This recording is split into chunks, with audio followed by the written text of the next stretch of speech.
We were about over Fort Wayne when we got the first warning. Indy Center, United 409er requesting. Go ahead, United 409. United 409er, roger, requesting clearance direct to Philadelphia. It was a little before midnight, and we were at 9,500 feet under a canopy of bright and twinkling stars, with a touch of moon, not much. There were not many other airplanes flying that night, and there was not much chatter on the circuits. Chicago and Indianapolis air traffic control centers were hardly doing any business at all, and we had an instrument clearance direct to Philadelphia with no delay expected. United 409, you were cleared direct to the Woodstown VOR, then Philadelphia. Then we heard a 707 call into center and ask what was going on.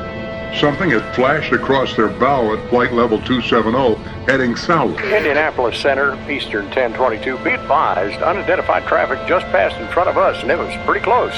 What was that? It was too close for comfort, Center. Copy Eastern 1022. I'm checking on it. Stand by.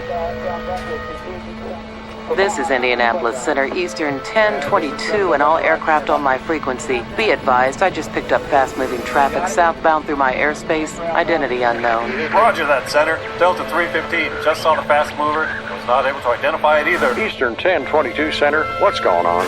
It seemed to be coming our way towards Cincinnati, going supersonic. Stand by, guys. We're trying to identify the bogey, but so far we have no idea who or what it is.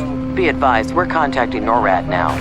Far below, we could see lights on the ground. Ahead were stars, and all should have been restful and peaceful, except for that disquieting news. This is Indianapolis Center. All aircraft, listen up. NORAD has advised the Strategic Air Command of the unidentified intruder, and they are scrambling fighters to identify the bogey. Stand by for directions. Then, far off to our left and away above us, we saw a red light flashing and apparently going awfully fast. All aircraft maintain this frequency and monitor guard on frequency 121.5 for possible NORAD scatter emergency clearances. Over. From the voices on the radio, there seemed to be many reports of the unknown at different places at the same time. Tucson Center, those guys must be crazy. Wait, I see it. There it is. Look at that guy move. That guy, there it is. I never would have believed this. This is NORAD broadcasting on guard. We're confirming multiple reports of unidentified bogies. SAC has scrambled interceptors to all possible locations. By the time we passed Pittsburgh, confirmations on the sighting had been reported everywhere from Boston to San Diego. Everywhere the same, a small, fast-moving, erratically flying target. It was when we were starting to let down for Philadelphia International that the most upsetting report of all came to us. This is New York Center broadcasting on guard. Warning, there are multiple unidentified bogies approaching Philadelphia's airspace at a very high rate of speed. Be prepared to take evasive action. Fighter interceptors are in pursuit. We turned toward the Boothwind fan marker and began to slide into the long runway. United 409, Philly approach. We have pop-up traffic at your 6 o'clock position headed your way and gaining rapidly. United 409er copies. Continue on course, but please keep us advised. You can imagine what that did to our nervous systems. We continued our approach, dropped the gear, gave her half flaps, and turned on the landing lights. United 409, contact tower on 118.5. Good luck. Contacting control tower.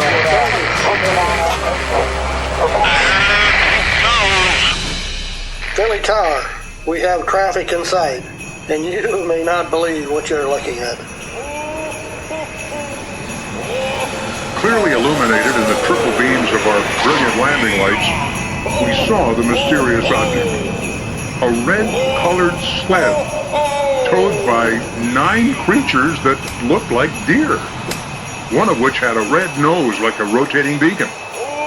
The pilot sat high in his seat so we could clearly see his red coat and wide black belt and a long white beard whipping in the wind. As he crossed ahead of us, he looked over his shoulder and waved. Someone noted the time. It was 1 o'clock in the morning, December 25th. Roger, United 409er. Take a right turn on Kilo 3 to Juliet, then taxi to gate. Right on taxiway Kilo 3 to Juliet, and on to the gate. Good night and have a Merry Christmas. Same to you, United. I know this story is hard to believe. I know that there are people who will make fun of it. But before they do, I wish they'd look at a copy of last year's newspapers on Christmas. It's all reported right there, so it must be true. And if they still aren't convinced, it's just too bad for them. I feel sorry for them if they don't believe in Santa Claus. He'll be back again this year, so keep looking for him, especially if you're flying on Christmas Eve. He really moves around fast. Merry Christmas. Sleigh bells ring, are you listening? In the lane, snow is glistening. A beautiful sight, we're happy tonight, walking in a winter wonderland.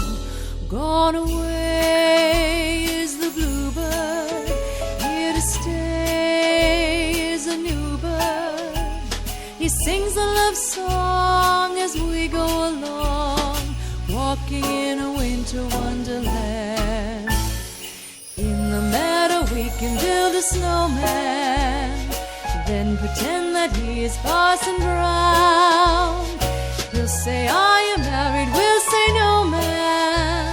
But you can do the job when you're in town.